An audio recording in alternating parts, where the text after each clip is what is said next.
You're listening to Shrink the Virus, a weekly podcast that explores the psychology of everyday life during the pandemic, hosted by two psychiatrists, Ellen and Rob Sezler. Shrink the Virus is brought to you by Melbourne independent community media organisation RRR. Check out the Shrink the Virus podcast page on the RRR website and on Facebook. And don't forget, you can financially support RRR by donating or becoming a subscriber at any time. More details at rrr.org.au. And welcome to this week's episode of Shrink the Virus. I am Steve Ellen and I'm here with my good friend... That's you. Say your name. Rob Sezler. Rob Selzer. Okay. Who else? I know. Rob and Steve on Shrink the Virus. Hey, before we get into a bit of banter, a bit of discussion, let's tell you who we've got on the show today. We have Professor Noel Woodford. Noel is the Director of the Victorian Institute of Forensic Medicine and the Head of the Department of Forensic Medicine at Monash University. So for those of you who've got an old memory, he's basically Quincy, as in Quincy ME, a medical examiner. He's a doctor who's a pathologist and has become the head of VIFM, which is essentially the medical arm of the coroner that investigates all the deaths that are unexpected or accidental or occur in institutions. He's an amazing guy, an old friend of mine, and he's going to talk to us about how Victoria prepared for the pandemic and, you know, all that stuff about what do you do as the main forensic office in Victoria leading into... He's nothing like Quincy ME. Jack Klugman. He doesn't live on a yacht. He should live on a yacht. He's a fine-looking man. Not that Jack Klugman isn't, but there's probably going to be a bit of a... Yeah. There's an age difference. He's a great guy, though, and it's a great interview. We've already done it, of course. We have. We should tell people that it is actually Saturday, the 29th of August. We record the show 2 days before we publish it. Hey, Steve... You know what before you go into anything, the other thing we have to tell everyone about? Do you know Radiothon. Yes, Radiothon. rrr.org.au. Jump on board. This podcast should come out on the last day of the Radiothon, RRR's annual time when we ask people to subscribe or donate. It only goes for a week and a half, a bit. And it's just a fantastic opportunity to join the RRR community. Independent, broad-minded, inclusive community radio. Get virtually, at the moment in the pandemic, it's incredibly hard. There's no sponsorship announcements. They're basically living off the smell of an oily rag, which is the support of the community. It's us, it's you, it's everyone who puts in, and you can subscribe or donate or both. It can be as cheap as you like, as much as you like, and you're part of the family. rrr.org.au. Jump on board. What do you got for us this week, Roberto? And when you jump on board, if you do like radiotherapy, mate, look, in the kind of hour and a half since we recorded the interview, I went downstairs to make myself some lunch. And I just want to tell you about two things that happened to me to prove about this concept, which I know you really love, called psychomechanical dysfunction. That is when you are distressed or agitated in your body or in your mind. You don't express it through your body like, butterflies in your tummy or a headache when you're stressed. It's the things that are around you break down. So I bought one of those. So it's your idea that the universe is in tune with your stress and stuffs you up because you're stressed. Okay, tell us. I think it's a load of bullshit, but go on anyway. Well, just because you don't understand something, Stephen, don't diss it. So, hey, wait a second. How do you know I don't understand it, or I understand it and still think it's bullshit? Anyway, go on. We'll argue all day. Because if you understood it, you wouldn't think it's totally bad. Anyway, so those little pushy soap dispenser things. Oh yeah, love them. Although they're really environmentally unfriendly, we're supposed to get rid of them. Anyway, go on. I know, but it was hard convincing the kids to use soap all the time. Anyway, so I bought a couple of those, and I was just trying to open it. I was spending 10 minutes going, just couldn't get the thing to come up, and I was going, and I said to my daughter, look, your mum's really good at this stuff, but Gaby, she was out doing something, so I tried to go up and down. I was trying to... Eventually, Gab walks in, she goes, have you read the instructions? I said, no, I don't read the instructions. Anyway, she goes, I think you're supposed to push down and turn anti-clockwise. Oh, push down, turn anti-clockwise. Bing, the thing comes up. Bing, the things come up. And the second thing that happened to me downstairs was I think, okay, I'll make myself some avocado on toast with a bit of tomato sauce. Got the tomato sauce bottle out of the fridge. Squeeze the tomato sauce. Not coming out. I break out this god-awful hard squeeze. And it shot out of the side of the tomato sauce bottle across the kitchen and into the lounge room. All over the carpet. So let me get this straight. Yeah. You believe that because you're busy or stressed or some reason, that the universe tricked you into not opening the soap properly and squirting tomato sauce on it. Whereas an alternative opinion might be that you're a bit busy and stressed and weren't focusing and concentrating and just basically couldn't do basic tasks like tomato sauce and soap. Mind you, I have to admit, I struggle to get that soap open every time too. And whereas if you do look at the top, there's a little arrow, but you know, it says anti-clockwise, push down. But I've tried to go back to soap. I've bought all these cakes of soap, so I'm trying to get rid of those damn things. Well, hey, what about on a COVID front, man? I know your idea. Go on.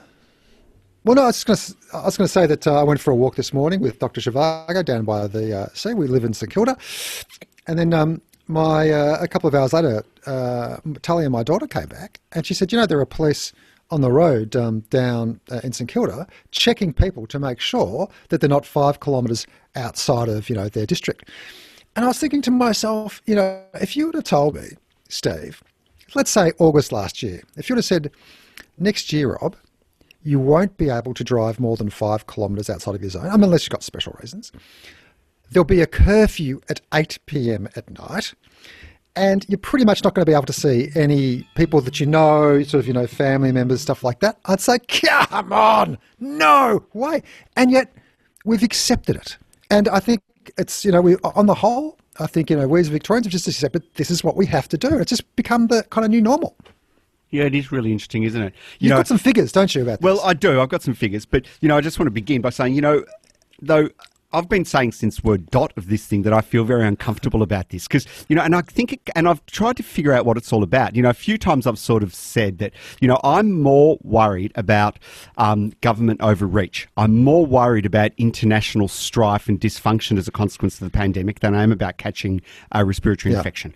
And there's a whole lot of reasons. I've tried to figure it out because when I speak to my mates, most of my mates come from a point of view of, they're all doctors like you and I, and they come from the point of view of, we've got to do everything to protect our community and the vulnerable people and limit the number of deaths, which I totally agree. But for me, having sort of worked on and off in infectious diseases most of my life, jumped straight into HIV and worked in there as a psychiatrist, and I've seen patients on and off wearing PPE my whole career, all sorts of people with TB, all sorts of infections. I've never really been that fussed or scared of infections. So for me, the fear of the pandemic is not the fear of catching COVID.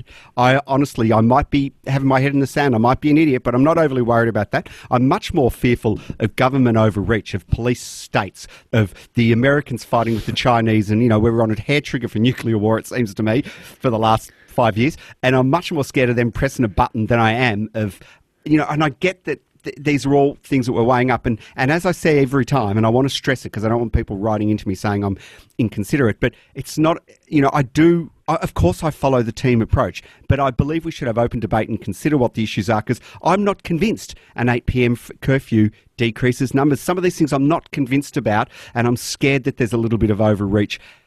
However, I'm just not sure. Do you know, when we listen back to this podcast, I think you will hear that for some reason technology, against psychomechanical dysfunction, has altered your voice and sped you up. It's actually quite interesting because it's quite hard for me to tell if you're just speaking fast because you normally speak really fast, or whether it's a technology that has accelerated. We do seem to have a bad line because you sound funny to me too. But I'll slow up carefully. But, I've been thinking too, because we talked a little bit last week about the Vice-Chancellor of Melbourne Uni, Professor McCuskell, I think his name is. He wrote that article about how we have to get used to living in a pandemic and, some of the issues around that. And, and I sort of tend to fall behind him a little bit. I do think we have to, we can't stay in lockdown for another year, I don't think. And yet we do know where, realistically, even if we get a vaccine, it's not going to be widely available and distributed amongst the community in under a year. And I just don't believe we can stay like this. I think we have to have a change in attitude. However, Victoria does have a survey. Figures.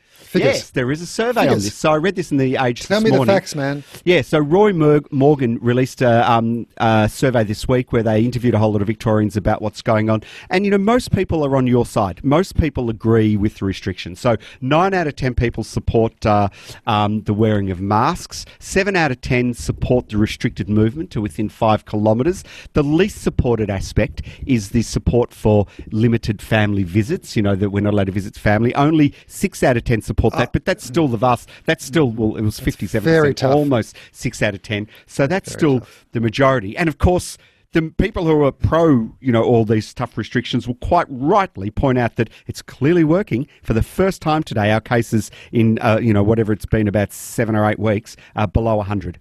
We're down to about, our case number today was about 94. So we're actually going incredibly well. And I'm actually fine personally with the lockdown. I don't have any big, I'm fine with it. I'm just scared about the overreach. I'm scared about things like government saying, I want another 12 months. I'm scared about the implications in countries where, political despots will use this pandemic as an opportunity to increase control.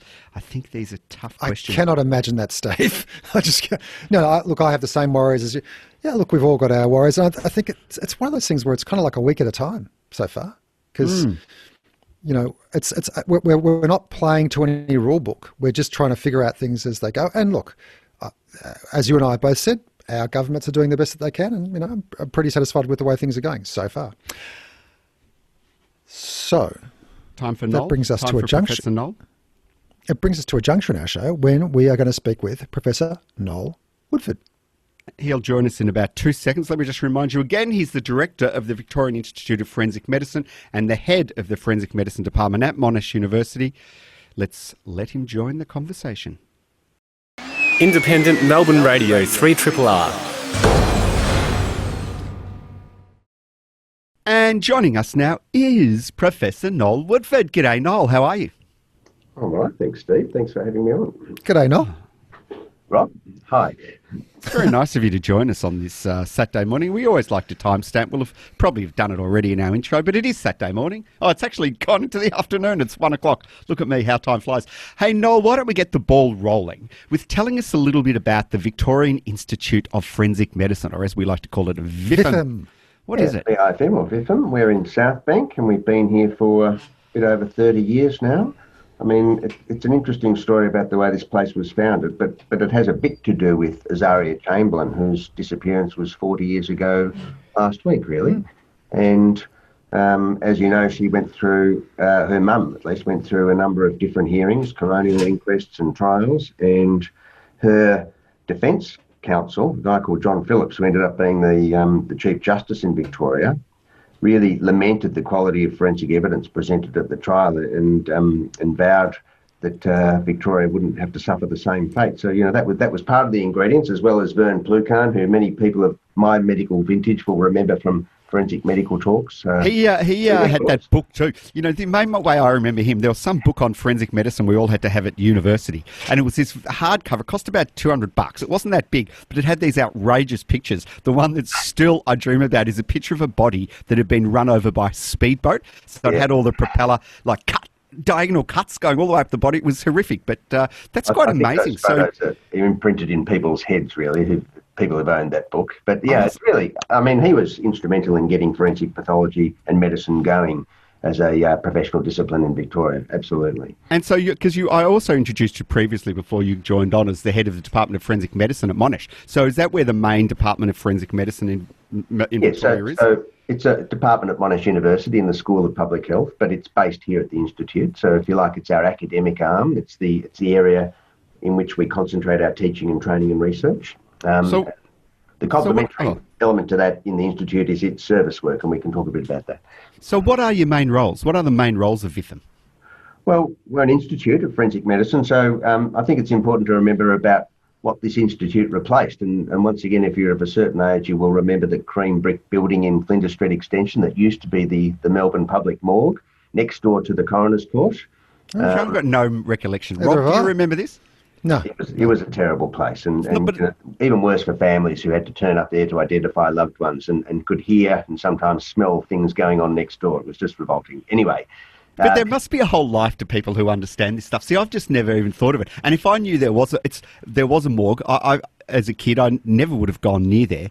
I don't, and it's not the sort of place someone will go on like a Sunday tour like the zoo. You won't go, let's walk past the morgue. It's a key part of any society, a morgue and a process of investigating deaths. But I don't think it's something that we all think about on a day-to-day basis. Well, death investigations are a very important part of what we do, if you like, it's core business. So we've got a number of other areas of activity here. Clinical forensic medicine, looking at live people, for instance, victims of assault. We have forensic sciences in toxicology, of course, and molecular biology, looking at the molecular reason why some people die, and also identification, DNA. And we run a tissue bank as well, so people know about organ donation, but we have a tissue bank here, so with the permission of next of kin, we can take tissues from deceased people for implantation into others, heart valves, tendons, bone and skin. Do you ever watch TV shows, Noel, like CSI, and go, nah, that couldn't happen that way, or nah, we don't do things this way, or... Look, I don't see that many of those shows, and I always get asked this question, and I think you asked me once whether I'd watched Quincy. Yeah, I did. Yeah, I've asked you that previously in an interview, because I think of you as Quincy ME, Quincy Medical Examiner from back in the day. Young people won't remember it, but Rob and I grew up watching that, didn't we, Rob? He looks nothing like Jack Klugman, I got to say. Look, I mean... But sorry to interrupt you, Noel, but I just need to tell Rob, he doesn't look like Jack Klugman, but he does go to court and give evidence. He does go to death scenes. He can get called out in the middle of the night, Noel, I know this from the past, and he does live on a yacht permanently. Actually, one of those three things is incorrect. He doesn't live on a yacht. Okay, I admit it. But you should. You should live on a yacht.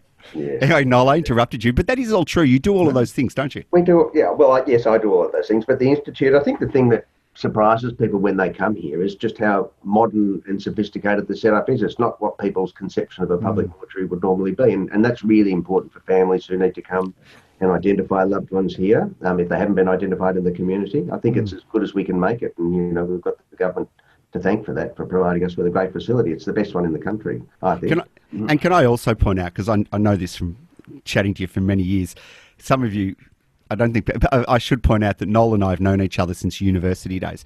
But another thing is that your institute provides support for the whole of Australia and sometimes internationally. Like I know, for example, you've been over to help with, I think it was, you went to Bosnia or somewhere, didn't you, Noel, to help with exhuming bodies. And of course, you guys help all over Australia, yeah?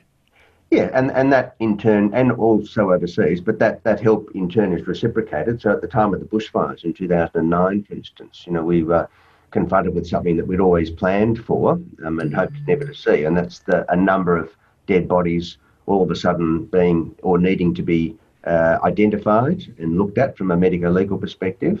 We had 173 deaths in the bushfires, and that had issues that resonate today in terms of planning for the COVID crisis. So, the things that we planned for about the bushfires, which revolve around, increasing our body storage. In those days, we only had storage for about 90 people here. These days, after a significant redevelopment, we've got storage capacity of about 270. But, forefront of my mind when COVID started was, what would we do if we were confronted with scenes like in New York? And I think some early planning suggested that we might have a lot of fatalities. Mercifully, that didn't happen because there were lots of very good public interventions that slowed the progression of the virus. But, what would we do if we were confronted with hundreds of dead people a day? And we've only got a limited capacity here, but that made us start thinking about, in association with the Departments of Justice and Health and Emergency Management, Victoria and the police, what would we do about increasing our storage capacity, and what would we do about storage capacity elsewhere? So there's a lot of really good planning that went into this, and so far, fingers crossed, we haven't needed to implement it. Storage Capacity elsewhere? I mean, tell us about that, Noel. Well, we would only have a certain amount of space here. I don't want to alarm people, but, when the thinking is to how many people could we possibly store, we could modestly expand our capacity on site for about 180 bodies, in addition to what we have. But if we were confronted with more, let's say there was a terrible plane crash, for instance, and we were confronted with 500-600 bodies, that would be well beyond our capacity. So we'd need to look at somewhere else for a storage facility, basically keeping the bodies cool and in a good condition until we can get to examine them and identify them. And is there something, there must be additional processes and I guess concerns when you're dealing with an infectious disease. Tell us about that, how you take account of that.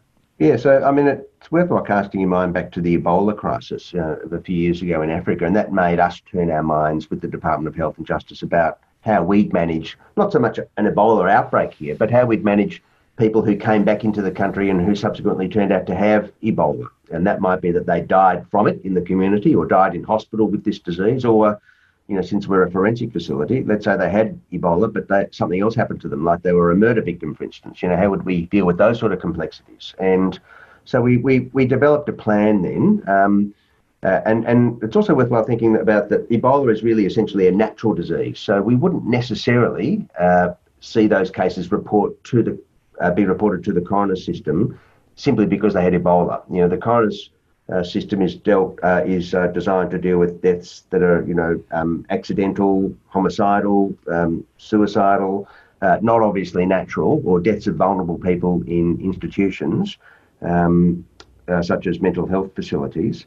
But going back to COVID now, COVID deaths are really natural causes deaths unless something else supervenes. So if there's allegations perhaps of neglect or mismanagement, anybody can report a case to the coroner. But in the normal course of events and with the COVID deaths, we really haven't seen that many of those reported to the coroner and having to be dealt with by us. So when they do come to you, do you have to take infection control prevention measures? In other words, can you catch COVID off a deceased person?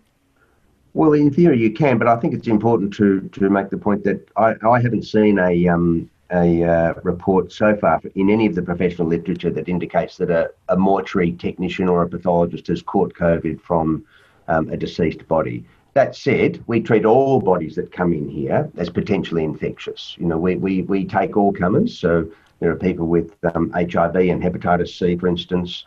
So to protect our staff from those diseases, there's universal precautions are taken. Everybody wears appropriate cut-proof gloves and P2 masks and disposable gowns, etc.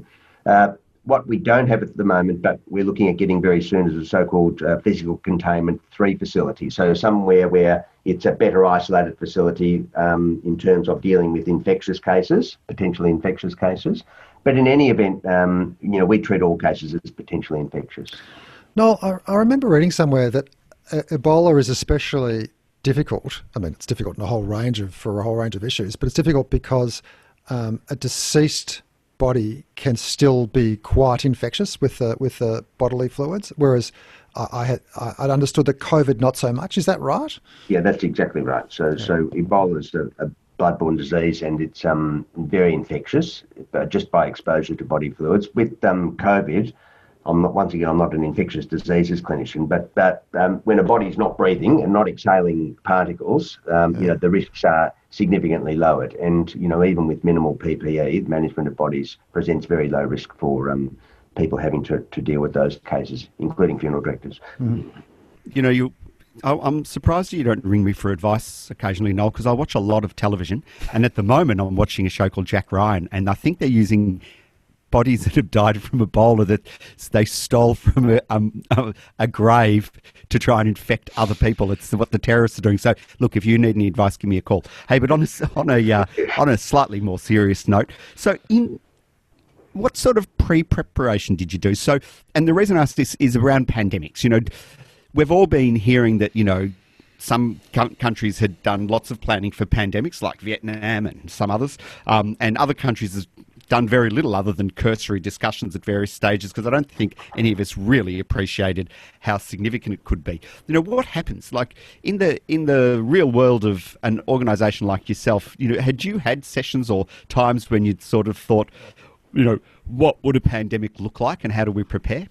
So we do desktop exercises in terms of planning and working out who would be responsible for what element of management of multiple deceased. I mean, I think there's a threshold issue, at least from my perspective, about whether the cases are coronial or not. So I think that in most people's minds at the start of this was that, the coroner system or the VIFM will be dealing with these cases. But that wasn't necessarily so, because as I said, a lot of them would be natural causes deaths. But since we have expertise in dead body management, we were the people that were turned to discuss with how we'd manage this crisis. So we do a lot of planning. We do a lot of planning for mass disasters anyway, whether they're man-made or natural disasters. And so we're, as I mentioned, pretty well skilled up in terms of how we deal with catastrophes that slowly unfolded or massively get dumped upon us with a huge number of bodies all at once. So it's interesting, isn't it, when you say coronial case, because I don't think most people will quite realise. So the coroner, investigates any deaths that, as you say, are accidental, or there's any problems or suspicious circumstances, or certain deaths like in institutions. And so the coroner takes an interest in problems from time to time where they're concerned that things aren't being done well. It's one of the many layers of investigation we have in our society. So has the coroner expressed any concern at this point about how we're managing COVID, or expressed any particular interest in areas that they want to take a look at as time goes forward? Well, I should probably let the coroner speak for themselves. I do know that, we have had cases reported to us where there have been concerns about management of the deceased, and the coroner takes those reports very seriously. Whether or not the body needs to come in here, that's another matter, but the coroner has taken an interest in COVID deaths in particular. We should also say that we've begun testing all bodies at the time of admission to the Institute, and it's interesting to me that we found a number of bodies where the cases were asymptomatic, or at least there were no symptoms reported, and turned out to be COVID positive. So, that's a concern, I think, too. That's really interesting. See, the area I was thinking of, and you feel free not to comment on this, but I think a lot of us in the community are concerned about what's going on in aged care facilities. And, that just strikes me as one of the areas where the coroner would obviously want to shine their flashlight. Anyway, I'll leave it at that, because I know you're not allowed to comment on too much. Coroner's got a very important role, and we assist in that role in death prevention, or similar death prevention. And to the extent that there have been concerns raised, I think these were public concerns about neglect or suboptimal treatment, I know that the coroner has an interest in those deaths. Hey, Noel, could I just understand the different people involved in, a coronial investigation? There's the coroner, who is like a judge, is that right? Yeah, coroners are judges, so they're sort of equivalent to magistrates, really, although the state coroner is a judge of the county court. And then there's they're lawyers. Mm-hmm. Yeah, they're lawyers, which is different to Quincy, because Quincy was a medical examiner / coroner. So I think that's confusing for people like me. Yeah, whereas you're the medical examiner, or the doctor who then assists the coroner's court. So we're the medical arm, if you like, of the death investigation process, and the coroners are the legal arm. And we both have our own pieces of legislation governing what we do. So in the Coroner's Act, for instance, the coroner's roles include confirming the identity of the person, and then the cause of death, and then making comments, if necessary, about the circumstances surrounding death. And we assist in all of those things. So when a body comes into the Institute, and we get around 20 bodies admitted every day here, we get about 7,000 a year coming through our facility. Of the 41,000 deaths in Victoria every year, 7,000 come to us. And when the person is admitted here, we turn our mind to things such as, who is this person? Has identity been confirmed? And then we go through a process, it's a bit like a triage process of so-called preliminary examination. So everybody gets a CT scan from head to toe when they first come in here. We take blood for overnight toxicology analysis. So the next day I know the results of about 350 drugs that we can screen for. We do an external examination of the body. We review documentation. If necessary, we do things such as fingerprinting to give those to the police to confirm identity. We might need to do a DNA test to confirm identity. And armed with all of that information, we sit down with coroners every day and give them the answers to really two questions: whether or not we can give them a cause of death, and whether or not we think an autopsy is necessary to assist them in their role. Can I just take, this is a good moment in the conversation to ask, how does a young boy running around at school, kicking a soccer ball or a football or maybe a tennis ball, all of a sudden become a director of forensic medicine? What? Because, so you went to medical school. I know that for a fact because... Well, I never wanted to do anything other than medicine, so that's a start. And, I was lucky enough to get into medicine. And then, I was going down a surgical pathway, and I was at the Austin, as you know, and really just taking the first steps towards a thoracic surgical career. And in that, got exposed to mesothelioma cases. Actually, it was a big interest of some of the surgeons there, and I liked I liked dealing with patients, but I also liked the diagnostic element, and so that saw me down in the pathology laboratory a bit, talking to them about cases, and then talking to families about the results of those tests, and And then I sort of had a sort of a light went off one day, and I thought I really liked the thought of pathology as a career. And I had a couple of friends who were a year ahead of me, and they'd done pathology. So I went down that pathway and trained as a surgical pathologist. And during that training, spent, in those days, all registrars doing surgical pathology training had to spend some time at the Institute. So I did 2 weeks here. In those days, we came to the Institute with a lot of autopsy experience already. There's hardly any autopsies done in hospitals anymore, but I'd done a lot before I came. Back in the day, it was common. Yeah.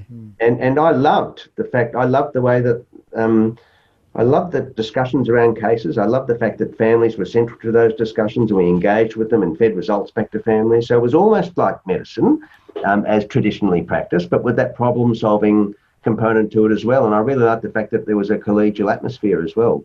And we sat down, we discussed cases every week, and then there was the healthy stress of going to court and having to defend those findings as well. So it was, to me, it was the full package, really. I just find, I find your job one of the most interesting jobs ever. And again, I've told this anecdote before, but not on Shrink the Virus. One time I went to visit Noel in Leicester. Was it Leicester? No, I was in Sheffield. Sheffield in England. He was working there in the equivalent service over there, and I arrived, I think, on the train from London. And Noel came to pick me up, and he said, "Look, sorry, Steve, but I've got this lecture I've got to go to, but I'll be free in an hour or two, so I'm just going to drop you off at the cafe." And I said, "No, take me with you.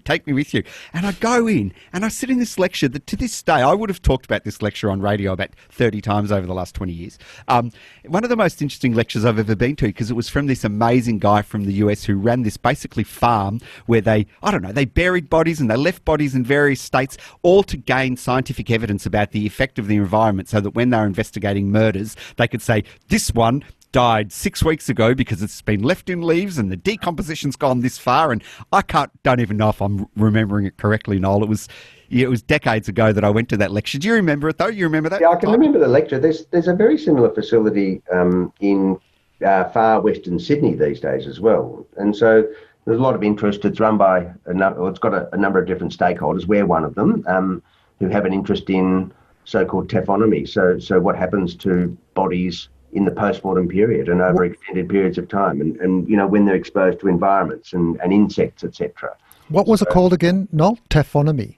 Taphonomy, yeah. So there's I think that I can't remember which state it's in America, but it's called the Body Farm there. It's called the AFTER facility here. It's an acronym. I can't remember exactly what it stands for, but it's run out of the University of Sydney, and they deal with bodies or people who've donated themselves to science and bury them and get exposed to various environmental conditions.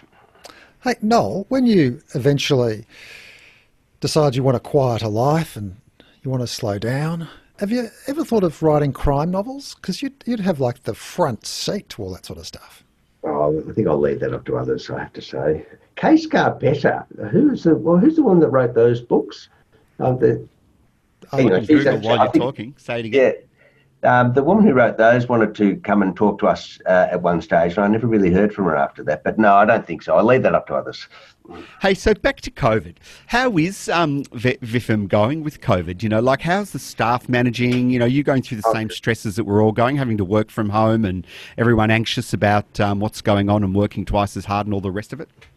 Well, I mean, it's we're coping as other people are, but we've got to keep going, and the staff who can work from home do work from home. It's forced us to be a bit creative. So pathologists, for instance, have taken their microscopes home. They can look at slides at home and they've taken that. But those things weigh about 100 kilos, don't they? Oh, they've got smaller versions they've bought to go home with, and they take their microscopes home. That's really taking your work home with you. Wow. Well, yeah, they don't take all their work home. Clearly, we need to do the autopsies here, but so they can do it quite a bit at home in terms of case completion as well, and in other areas, for instance, clinical forensic medicine, that we've actually there got into the realm of telemedicine to a greater or lesser extent. So assessment for fitness for interview, for instance, some of that can be done remotely.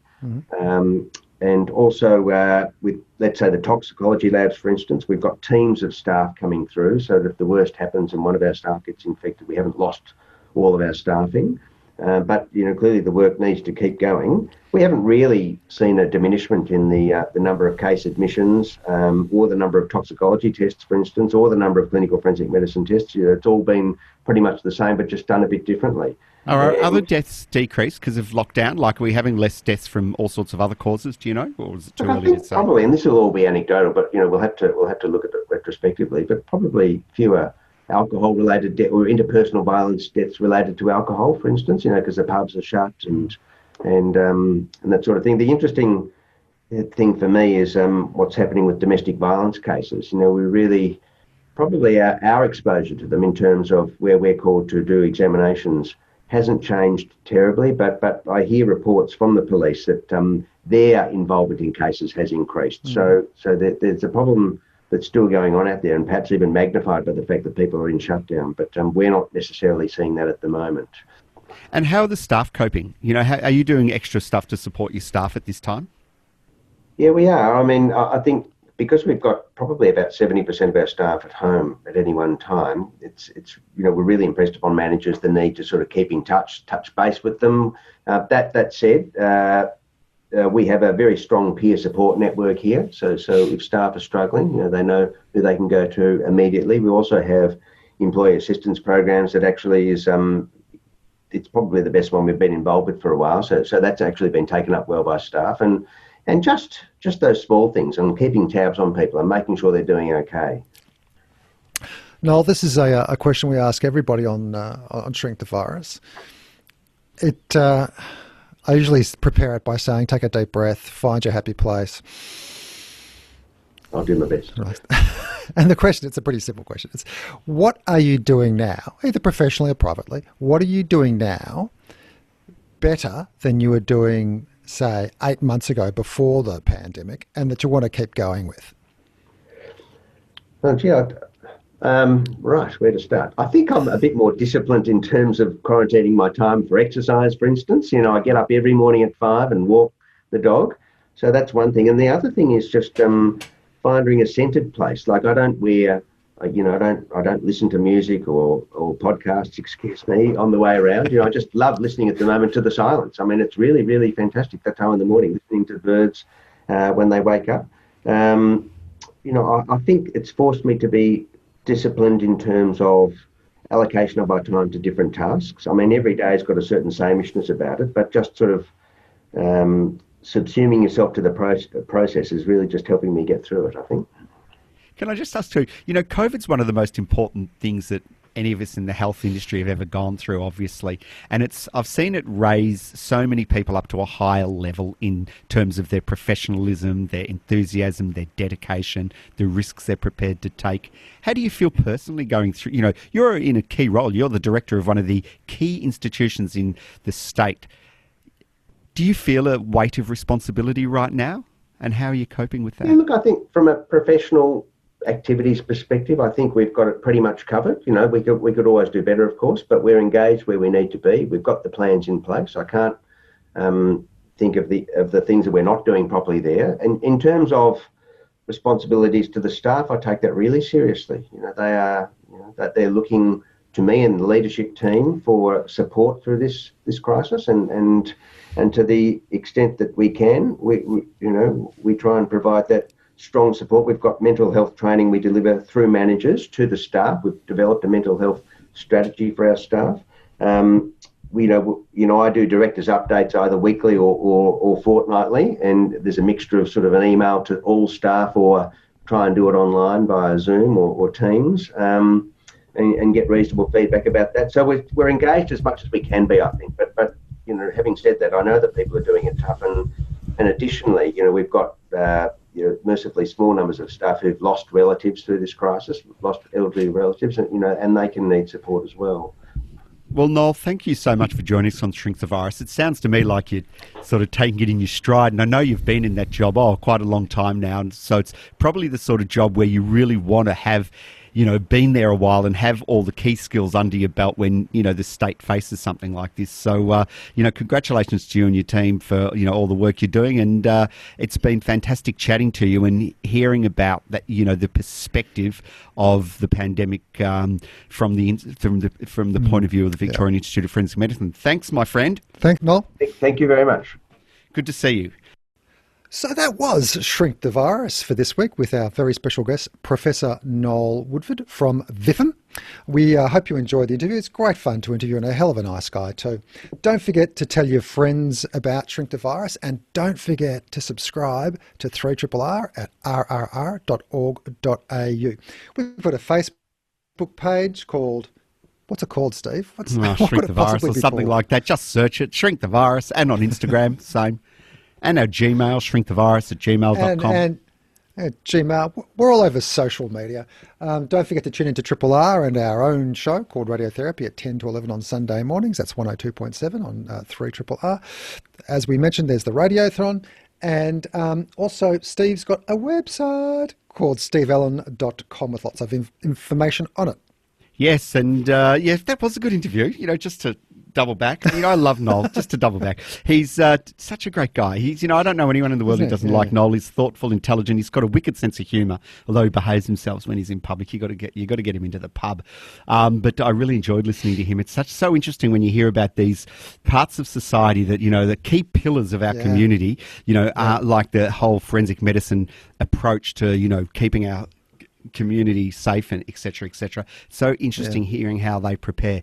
I do want to do the thank yous though for this show. Of course, all the people at Triple R, Beck, Mia, Grace, Elizabeth, Michael, who basically help us put together this podcast, tighten up the recording, whack it up on the website, get it onto all those things that you listen it to, those podcast catchers, like whatever they are, Apple or whatever the podcast catchers. I don't know what they're all called these days. Or of course you can listen to us on the Triple R website. Anyway, you must know that if you're hearing me say that. So it's really quite defunct. So the only other thing to say is goodbye for this week, and I think we're seeing you again next week. Thanks for listening. Ciao. You're listening to a Triple R podcast. Discover more podcasts from Triple R exploring science, technology, food, books, social issues, politics, and more. To listen, hit up the Triple R website or your favourite podcast platform.